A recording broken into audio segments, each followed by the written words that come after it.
यकीन से शुरू होती हैं, अल्लाह उनका एहतमाम भी यकीन पे ही करता है।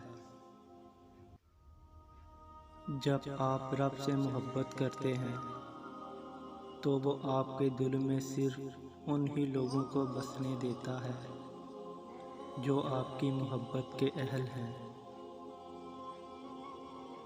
अगर अल्लाह ने वो ले लिया जिसे खोने का तुम तसव्वुर नहीं कर सकते थे, तो यकीनन वो कुछ ऐसा भी देगा जिसे पाने का तुमने सोचा भी ना होगा। खुदा की राह में कोशिश करो और कभी पीछे ना हटो, क्योंकि खुदा ने तुमसे कोशिश मांगी है, नतीजा नहीं।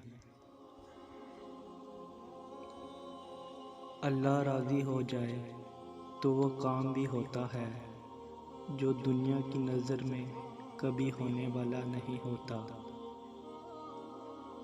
उसके लिए वो किस्सा बस एक उनका है।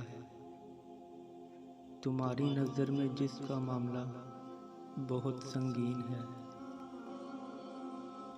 जब अल्लाह तुम्हें किनारे पर ला खड़ा कर दे तो उस पर कामिल यकीन रखो, क्योंकि दो चीज़ें हो सकती हैं, या तो वो थाम लेगा या तुम्हें उड़ना सिखा देगा।